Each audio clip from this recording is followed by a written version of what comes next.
আসসালামু আলাইকুম রহমতুল্লাহ। প্রিয় দর্শক, কেমন আছেন? আশা করি ভালো আছেন। প্রিয় দর্শক, এমপিওভুক্ত প্রতিষ্ঠানে ৭৭,০০০ শিক্ষক নিয়োগ কাজ চলছে।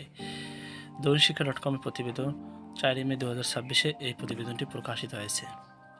প্রিয় দর্শক, শিক্ষা এবং প্রাথমিক ও গণশিক্ষা মন্ত্রী ডক্টর আনাম এহসানুল হক মিলন বলেছেন, আমাদের ৩২,৫০০ শিক্ষক হাইকোর্ট আটকে আছে, ওদের প্রমোশন দিতে পারছি না, আবার ৩২,০০০ নিতেও নতুন নিয়োগ দিতেও পারছি না। এদিকে ৭৭,০০০ শিক্ষক এমপিওভুক্ত প্রতিষ্ঠান নিতে হবে, কাজ চলছে।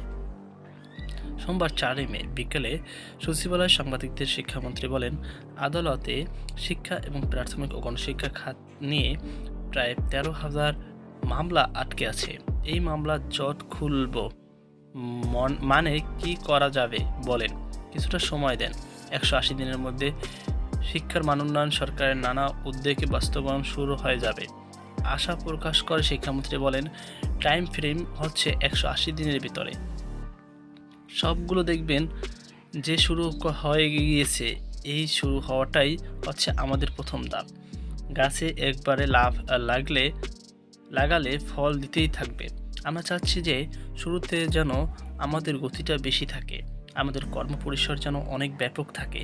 শুরুটা যদি ভালো হয়, তারপর আমরা আস্তে আস্তে শেষের দিকে চাপমুক্ত থাকব, আর প্রথম থেকে বেশি কাজ করব। কওমি মাদ্রাসার জন্য নীতিমালা প্রণয়ন কাজের অংশ হিসেবে অংশীজনদের সঙ্গে সভা করেছেন বলে তুলে ধরেন মন্ত্রী। তিনি বলেন, সবগুলোর সাথে কাজ এগিয়ে চলছে, ফল তো আর একদিনে পাওয়া যাবে না, বড় মন্ত্রণালয় অনেক কাজ দেখতেছেন। তো প্রিয় দর্শক, এই ছিল আমাদের সর্বশেষ আপডেট। সকল ভালো থাকুন, সুস্থ থাকুন। আজকে পর্যন্ত, আল্লাহ হাফেজ।